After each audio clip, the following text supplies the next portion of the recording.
Bismillahirrahmanirrahim. Assalamualaikum warahmatullahi wabarakatuh. Innal hamdalillahi nahmaduhu wa nasta'inuhu wa nastaghfiruh wa na'udzu billahi min shururi anfusina wa min sayyiati a'malina. May yahdihillahu fala mudilla lahu wa may yudlil fala hadiya lahu. Asyhadu an la ilaha illallah wahdahu la syarika lahu wa asyhadu anna Muhammadan 'abduhu wa rasuluh. Qala Allah ta'ala fi kitabil karim. A'udzu billahi minasyaitonir rajim. Bismillahirrahmanirrahim. Syahrul Ramadan alladzi unzila fihi al-Qur'anu hudan lin-nasi wa bayyinatin minal huda wal furqan. Amma ba'd. Hadirin ma'asyiral muslimin rahimana wa rahimakumullah. Dalam kesempatan yang baik ini mengawali pertemuan mempersiapkan hadirnya bulan Ramadan dan mengisi waktu-waktu agar kelak perbuatan dan amal kita senantiasa mendapatkan rahmat dari Allah Subhanahu wa taala. Dan semoga Allah Subhanahu wa taala memberikan maghfirah kepada kita dan agar Ramadan ini kita digolongkan oleh Allah menjadi ahlullah, menjadi ahlul Quran. Dan semoga Allah Subhanahu wa taala memberikan kepada kita agar kelak Al-Quran menjadikan syafaat kepada kita. Pada pertemuan kali ini, kita akan membahas tentang hidup mulia dengan Al-Quran. Ma'asyiral muslimin rahimakumullah. Kemuliaan Al-Quran berdampak pada kemuliaan sesuatu yang berkaitan dengannya. Salah satu cara supaya umat Islam memperoleh kemajuan ialah dengan membaca, mempelajari, serta mengamalkan Al-Quran. Sebaliknya, kemunduran umat Islam ini adalah dikarenakan karena jauhnya umat dari Al-Quran. Sebagaimana Allah Subhanahu wa ta'ala telah menjadikan Al-Quran adalah sebagai hidayah, sebagai pelindung, dan sebagai pedoman bagi umat Islam. Semakin jauhnya umat, maka akan menjadikan runtuh dan hancurnya umat dari Al-Quran. Allah Subhanahu wa ta'ala memuliakan Al-Quran dan memuliakan orang yang memuliakan Al-Quran. Memuliakan hambanya, hamba yang memuliakan Al-Quran. Allah Subhanahu wa ta'ala memuliakan suatu kaum dan menghinakan kaum yang lain dengan Al-Quran. Karena itu, pada kesempatan kali ini, kita akan membahas tentang bagaimana Allah memuliakan manusia dengan Al-Quran. Dan apa saja yang menjadi keutamaan di dalam Al-Quran sepanjang masa bagi manusia. Mari kita bersama-sama mohon kepada Allah petunjuk, hidayah, agar senantiasa kita dijadikan oleh Allah Subhanahu wa ta'ala ahlullah dan ahlul Quran. Ma'asyiral muslimin rahimakumullah. Allah akan memuliakan orang-orang yang memuliakan Al-Quran. Mulianya waktu, tempat, atau manusia ialah karena Al-Quran. Maksudnya, bahwa waktu terbaik ialah ketika Al-Quran diturunkan. Dan tempat terbaik ialah di mana Al-Quran dibaca. Begitupun dengan manusia. Manusia terbaik ialah yang memuliakan Al-Quran dengan mempelajari, mengamalkan dan mengajarkannya. Tentu kita mengetahui bahwa bulan Ramadan adalah Sayyidus Syuhur, menghulunya para bulan. Sama halnya dengan Lailatul Qadar. Malam tersebut merupakan yang terbaik dari ratusan malam selama setahun. Mengapa demikian? Karena ternyata bulan Ramadan dan Lailatul Qadar adalah waktu di mana Allah Subhanahu wa taala menurunkan Al-Qur'an. Artinya bahwa waktu yang di sana ada Al-Qur'an. maka waktu tersebut akan menjadi mulia dengannya. Begitupun dengan tempat. Tentu tidak akan sama jika kita bandingkan antara rumah yang dibacakan Al-Quran dan rumah yang tidak pernah dibacakan Al-Quran di dalamnya. Allah Subhanahu wa Ta'ala akan memberikan kemuliaan terhadap rumah yang ada bacaan Al-Quran dengan menjadikan rumah tersebut seperti bintang yang bersinar. Nabi Muhammad SAW bersabda, atau kama qala SAW, sesungguhnya rumah yang dibacakan di dalamnya Al-Quran, maka rumah tersebut akan terlihat oleh para penduduk langit sebagaimana terlihat bintang-bintang oleh penduduk bumi. Diriwayatkan hadis dari Imam Ahmad dan disahihkan oleh Imam Al-Bukhari. Nah, begitulah Allah Subhanahu wa Ta'ala telah memberikan keutamaan dan kemuliaan terhadap waktu dan tempat karena adanya Al-Quran. Maka wajar Nabi Muhammad SAW bersabda, khairukum man ta'allamal Qur'ana wa 'allamahu. Sebaik-baik kalian adalah orang yang mempelajari Al-Quran dan mengajarkannya. Karena dengan belajar dan mengajarkan Al-Quran, sudah tentu orang tersebut akan dekat dengan Al-Quran dan juga selalu dekat dengan rahmat Allah Subhanahu wa Ta'ala. Jadi, siapapun kita, baik itu dokter, guru, karyawan, pelajar, ataupun santri, dan yang lainnya, jika ingin menjadi seorang yang Allah muliakan, maka dekatkanlah diri kita kepada Al-Quran. Orang yang dekat dan selalu bersama Al-Quran akan berbeda dengan mereka yang jauh dari Al-Quran. Keutamaan bagi para pembaca Al-Quran. Salah satu amalan yang sangat ditekankan bagi seorang muslim ialah memperbanyak interaksi dengan Al-Quran. Hal itu karena ada banyak keutamaan yang bisa didapatkan jika kita senantiasa membersamai Al-Quran. Keutamaan tersebut antara lain ialah bahwa nanti di hari kiamat Al-Quran akan datang memberikan pertolongan.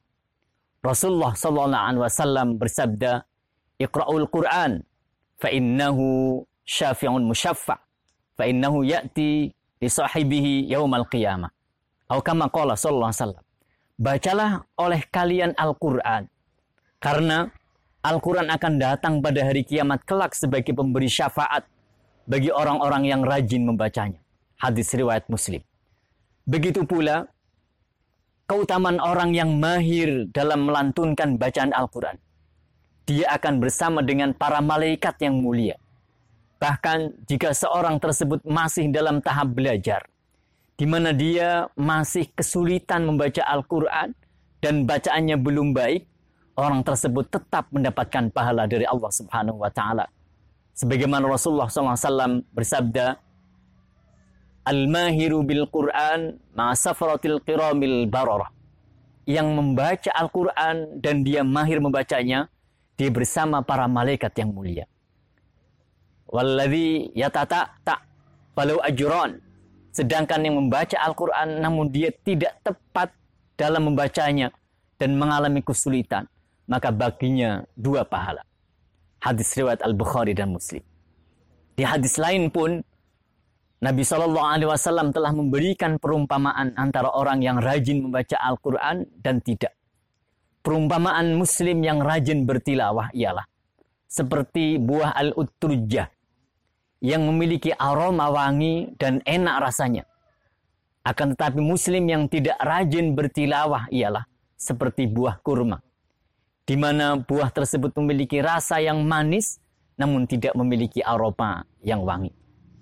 Menjadi seorang muslim memang merupakan anugerah terbesar yang tidak semua manusia mendapatkannya. Akan tetapi, untuk menyempurnakan keislaman tersebut, seorang muslim diperintahkan untuk senantiasa membersamai Al-Quran. Jadilah muslim yang memberikan aroma wangi dengan menjadi rajin dan selalu bertilawah. Sehingga orang lain akan tahu bagaimana manisnya Al-Quran. Itulah pembahasan tentang kemuliaan Al-Quran dan hidup dengan Al-Quran. Sehingga keutamaan yang ada di dalam Al-Quran dapat diambil dan jadikanlah Al-Quran sebagai sahabat dalam keseharian. Menjadi sahabat Al-Quran karena membacanya, tadabburinya, dan mengamalkannya merupakan salah satu ibadah terbaik yang dapat kita lakukan. Dalam rangka mengisi waktu-waktu dalam bulan Ramadan ini, marilah kita bersama-sama raih karunia, raih kenikmatan Al-Quran, nikmat yang Allah telah berikan untuk umat ini. Dan di dalam Lailatul Qadar, Allah Subhanahu wa Ta'ala memberikan karunia, beribadah di dalamnya lebih utama dibanding 1000 malam. Meraih cinta Allah Subhanahu wa Ta'ala dengan Al-Quran. Karena hidup yang mulia disebabkan Al-Quran, ini adalah karena Allah Subhanahu wa Ta'ala memberikan sebab-sebab di dalam mendatangkan kecintaannya. Salah satu di antara sebab yang bisa mendatangkan kecintaan Allah kepada seorang hamba adalah membaca Al-Quran dengan khusyuk dan berusaha memahaminya.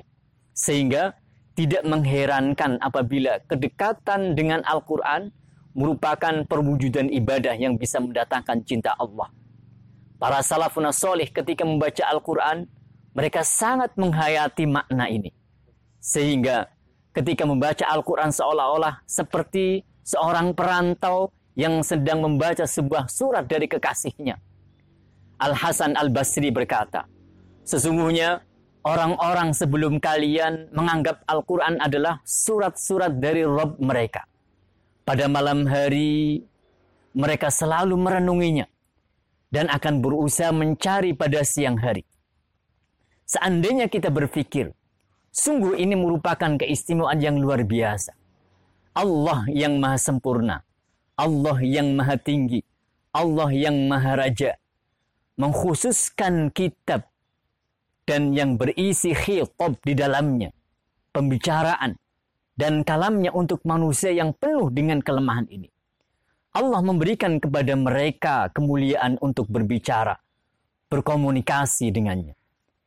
Imam Ibnu Al-Jauzi berkata, seorang yang membaca Al-Quran hendaknya melihat bagaimana Allah berlemah lembut kepada makhluknya dalam menyampaikan makna perkataannya, kepahaman mereka.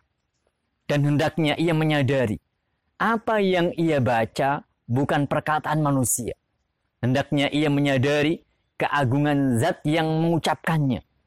Dan hendaknya ia merenungi perkataan-perkataannya.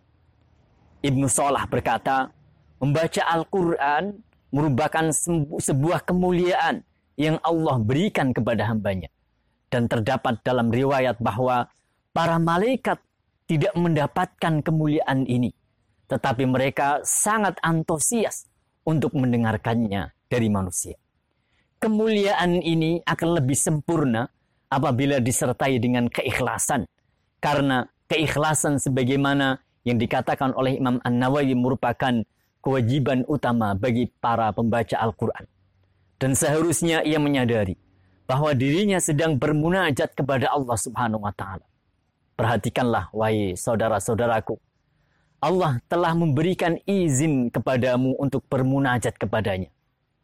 Dengan demikian berarti Allah telah memberikan rahasia cintanya kepadamu. Dan Al-Quran merupakan bukti kecintaannya. Bukti kecintaannya.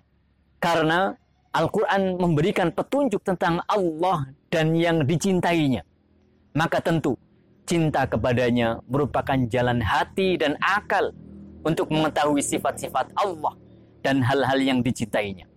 Melalui Al-Quran, kita bisa mengetahui nama-namanya, apa yang layak dan yang tidak layak baginya. Serta mengetahui secara rinci syariat yang diperintahkannya dan yang dilarang Allah Subhanahu wa Ta'ala. Dengan mengantarkan seorang menuju cinta dan ridhonya.